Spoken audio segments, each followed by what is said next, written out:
All right, let's dive into a fascinating moment in history. We're talking about the late 1920s, when the British Empire decided it was time to map out the next chapter for India. And their big plan was something called the Simon Commission. Now, this was supposed to be a step forward, a way to chart India's constitutional future, but it ended up being a spectacular misstep. In this explainer, we're going to break down exactly why.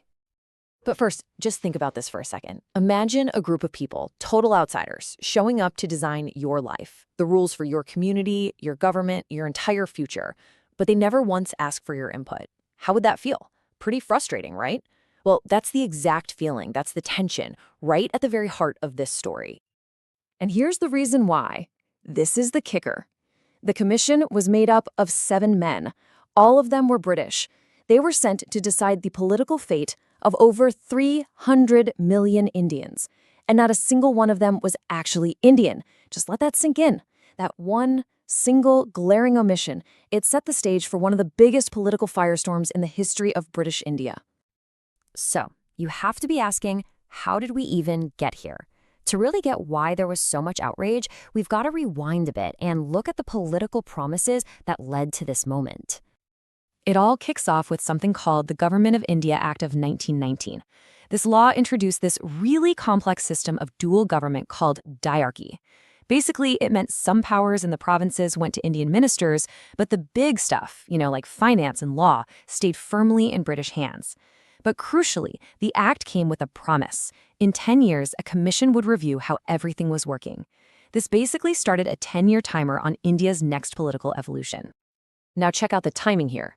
The review wasn't actually due until 1929, so why did they form it 2 years early, in 1927? Well, the Conservative government back in Britain, led by Prime Minister Stanley Baldwin, was worried. They thought they were going to lose the next election to the Labour Party, and they believed Labour would be way too sympathetic to Indian demands. So, by appointing the commission early, they were hoping to control the outcome.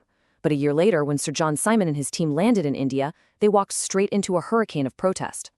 The commission's arrival wasn't met with welcome parties or anything like that. No, instead, it was met with one of the most unified and widespread protests the British had ever seen in India. And this became the rallying cry. Simon, go back. Just 3 words, but they were chanted by massive crowds, they were written on black flags, and they echoed from city to city. The message couldn't have been clearer. It was powerful, it was simple, and it was absolutely unmistakable. You are not welcome here, and your judgment on our future is illegitimate. What's really remarkable is just how united the opposition was. The Indian National Congress, a huge political force, called for a complete boycott. The Muslim League, which had its own internal disagreements, also officially joined in.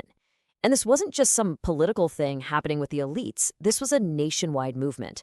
We're talking ordinary people flooding the streets in protest. So, despite this incredibly hostile reception, the commission just pushed forward. They toured the country for months, gathered their information, and eventually they published their big report. So, what did they actually recommend? Well, the report had some major proposals.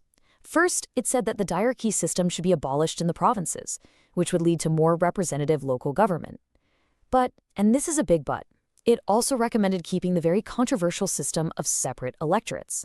This meant voters from different religious communities could only vote for candidates of their own faith, a system many felt just deepened divisions instead of healing them. The commission also looked at several key demands from the Muslim community, but its final verdict was, well, a mixed bag. On one hand, it accepted the demand to create a separate Sindh province. That was a win. But crucially, it rejected the demand for 1/3 Muslim representation in the central legislature, and it also said no to reserved seats in Punjab and Bengal. In the end, it was this weird compromise that satisfied almost no one. So with these recommendations that didn't really please anybody, and the fact that it was created without any Indian input to begin with, the report's fate was pretty much sealed before it was even formally presented. And that's the most important point. It really didn't matter what the report actually said. The process itself was seen as a deep insult.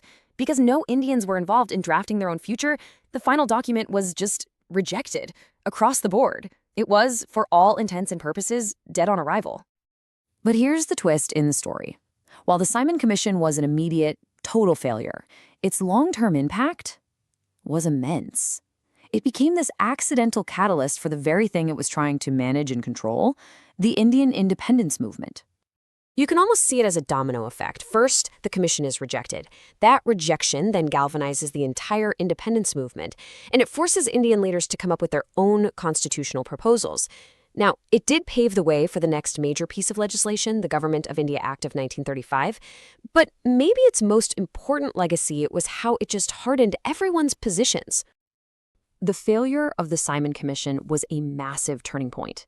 It basically convinced a whole generation of Indian leaders that trying to get meaningful reform within the British system was a dead end. The conversation totally shifted. It wasn't about getting more rights or representation anymore. The new goal was Purna Swaraj, complete and total independence. So we're left with this huge question. By trying to chart India's future without Indians, did the British unintentionally just hit the fast-forward button on their own departure? Was this commission, in its spectacular failure, the very moment that put India and what would become Pakistan on an irreversible path to independence? It's a pretty powerful thought to end on.